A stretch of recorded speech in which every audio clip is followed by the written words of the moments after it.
Price Lord. இன்னைக்கு நம்ம பார்க்க போற வேத பகுதி என்னவென்று பார்த்தோம்னா 1 கொரிந்தியர் 10ஆம் அதிகாரம் 13வது வசனம். அதுல என்ன சொல்லுதுன்னா, தேவன் உண்மையுள்ளவரா இருக்கிறார். உங்கள் திராணிக்கு மேலாக நீங்க சோதிக்கப்படுகிறதற்கு அவரிடம் கூடாமல் சோதனையை தாங்கத்தக்கதாக சோதனையோடு கூடாதற்கு தப்பிக்கொள்ளும்படியான போக்கையும் உண்டாக்குவார் என்று.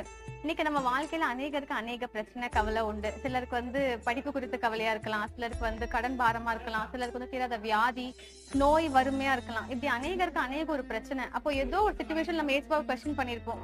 ஏசப்பா, எனக்கு மட்டும் ஏன் இவ்வளவு சோதனை, எனக்கு மட்டும் ஏன் இவ்வளவு கஷ்டம், நான் டெய்லி ஜெபிக்கிறேன், பைபிள் வாசிக்கிறேன், ஒழுங்கா சர்ச்சுக்கு போறேன், ஆனா எனக்கு மட்டும் ஏன் எல்லாமே நடக்குது அப்படின்னு ஒரு கொஸ்டின் பண்ணிருப்போம். அதுக்குதான் ஏசப்பா என்ன சொல்றாங்கன்னா, நம்மளால எவ்வளவு முடியுமோ அவ்வளவுக்குள்ளதான் நமக்கு சோதனை உண்டு. உலகத்துல உபத்திரம் உண்டு. அதனால ஏசப்பா சொல்றாங்க, உனக்கு எவ்வளவு முடியுமோ அவ்வளவுதான் உண்டு. நான் சோதனையை கொடுத்தாலும் அதுக்கு உண்டான சொல்யூஷனையும் கொடுக்குறேன் அப்படிங்காரு.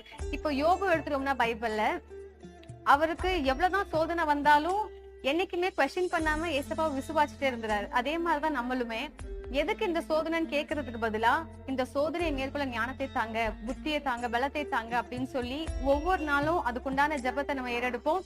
கர்த்தர் தாமே எல்லா வழிகளையும் தடைகளையும் மாற்றுவாராக. ஆமென்.